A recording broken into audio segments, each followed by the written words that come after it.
Bismillahirrahmanirrahim. Assalamualaikum warahmatullahi wabarakatuh.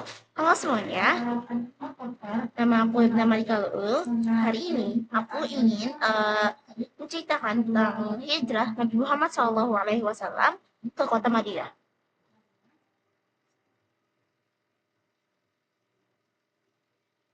Sebelum itu, izin memperkenalkan, nama aku Ibnu Malika Luul. Aku dari kelas 8B. Jadi untuk konten kali ini yaitu tentang hijrah ke kota Madinah, yaitu pertama tadi ada introduction yang tadi aku bilang, terus ada judul, terus ada faktor penyebab, ada mengapa milih Madinah, keberangkatan Rasulullah, dan dua sur. Yang pertama ada judulnya itu hijrah ke kota Madinah. Nabi Muhammad SAW hijrah ke kota Madinah. Untuk faktornya, yang pertama faktor penyebab kaum muslimin hijrah ke kota Madinah. Yang pertama itu karena adanya siksaan dan tekanan dari kaum Quraisy.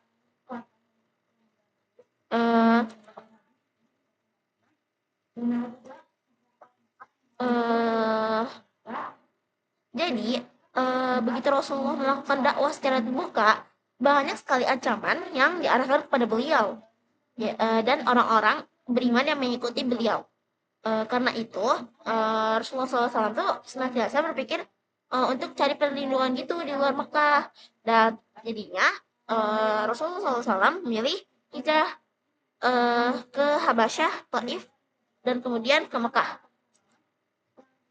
Lalu penyebab kedua yaitu adanya kekuatan yang akan membantu dan melindungi dakwah sehingga memungkinkan Rasulullah SAW berdakwah dengan leluasa. Jadi tuh halnya itu sebagaimana tertuang dalam Nash Baitul Aqabah kedua, yaitu kaum Ansor berjanji bahwa akan melindungi Rasulullah SAW sebagaimana melindungi anak dan istrinya mereka. Yang ketiga, para pembesar kaum Quraisy dan sebagian besar masyarakat Mekah menganggap Rasulullah SAW sebagai pendusta, sehingga mereka tidak mempercayainya.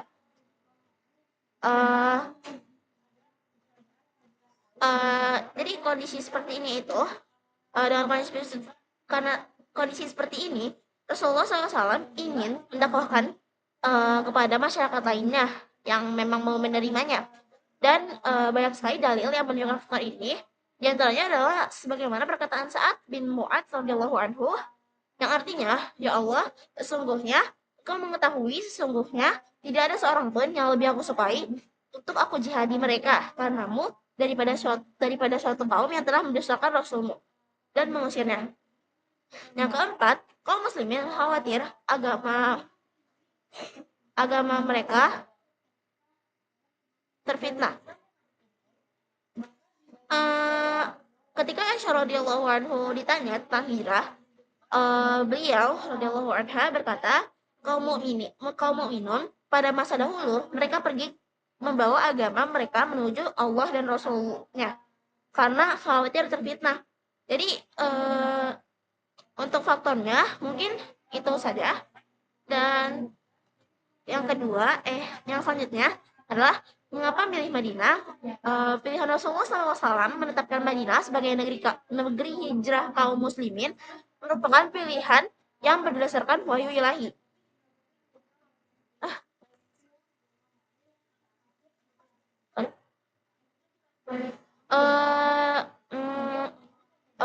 Jadi ada suatu hadis yang mengatakan bahwa aku pernah bermimpi hijrah atau pindah dari Mekah menuju suatu tempat yang ada pohon kurmanya.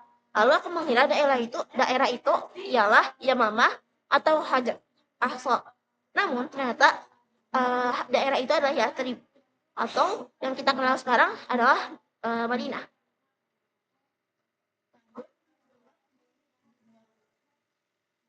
Kemudian selanjutnya adalah keberangkatan Rasulullah SAW ke Madinah.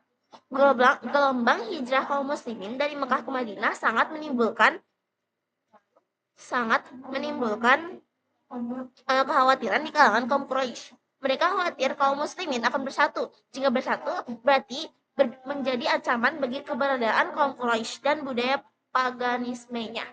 Kekhawatiran itu kian menjadi jika Rasulullah SAW ikut hijrah bersama mereka, lalu memimpin kaum muslimin. Ini tentu menjadi ancaman yang sangat menakutkan, karena uh, mereka mengetahui betapa sangat berpengaruhnya kedudukan Rasulullah dengan hati-hati kaum muslimin.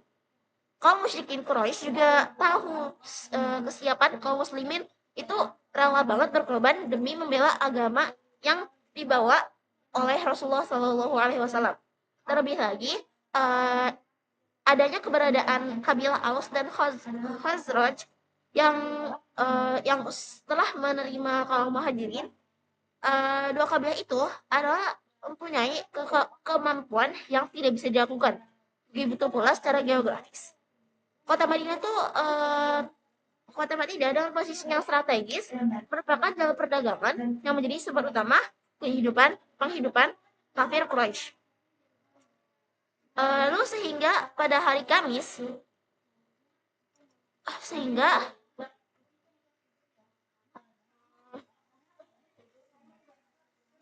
pada hari Kamis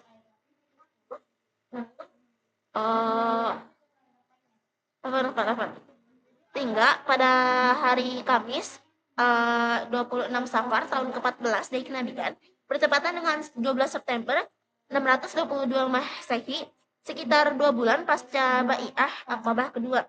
Para tokoh kafir Quraisy berkumpul di Darun Nadwah bahas keadaan ini. Mereka mencari solusi yang mereka rasa itu tepat.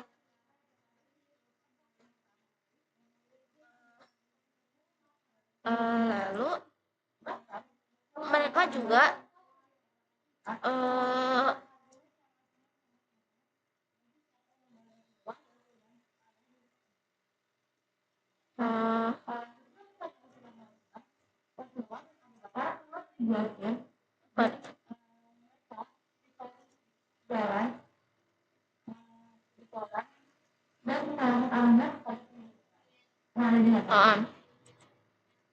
lalu ternyata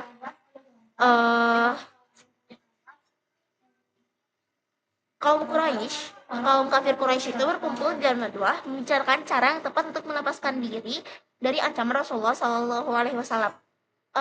Mereka sewaktu mereka berkumpul, mereka didatangi oleh satu iblis yang menjelma menjadi seorang laki-laki. Iblis ini mengaku berasal dari Najd. Dia mengaku telah mendengar acara pertemuan ini dan ingin bergabung dengan kafir Quraisy dan memberikan saran dan juga nasihat. Kemudian kalau orang-orang kafir Quraisy itu menerima, mempersilahkan ia untuk ikut ke majelis. Lalu ada salah seorang yang mengusulkan agar Rasulullah ditahan atau dipenjara. Lalu iblis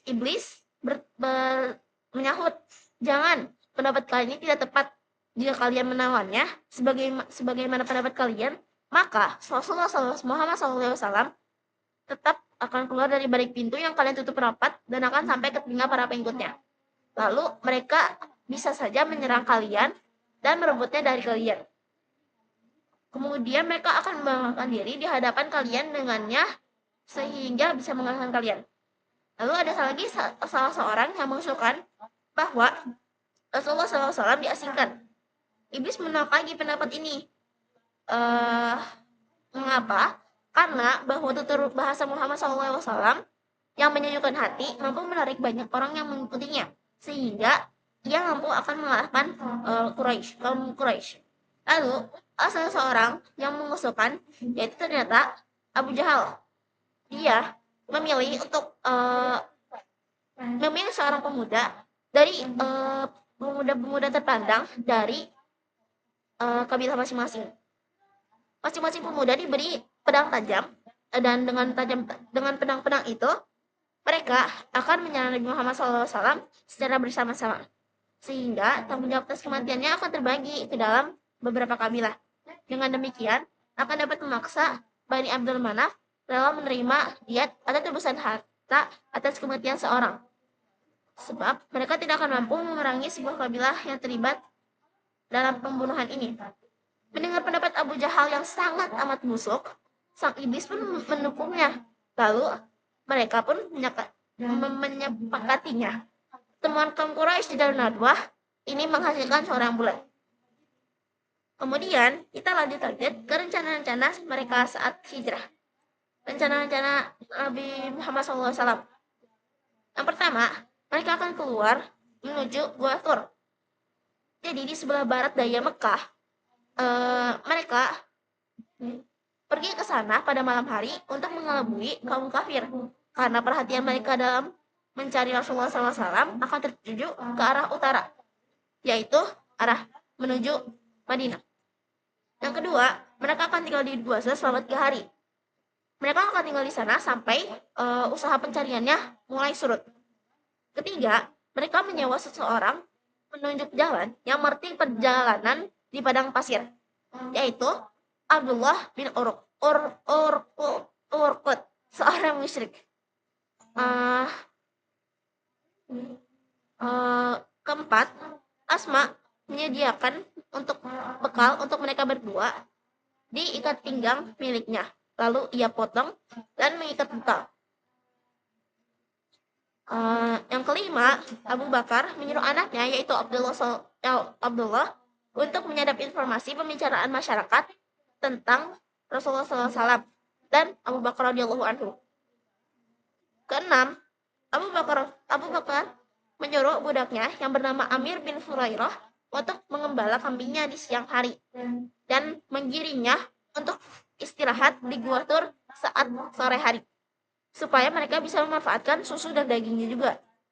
Kemudian yang ketujuh, Rasulullah SAW mendatangi Ali bin Abi Thalib radhiyallahu anhu untuk meminta mengembalikan barang-barang titipan penduduk Mekah.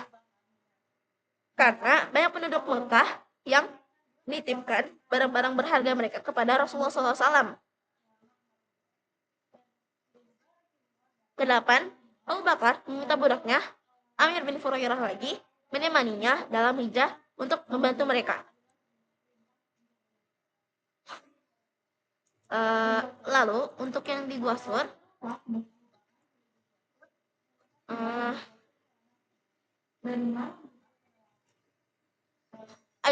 Aisyah radhiyallahu anha berkata, Rasulullah SAW dan Abu Bakar radhiyallahu anhu menuju ke gua yang ada di Bukit Thur.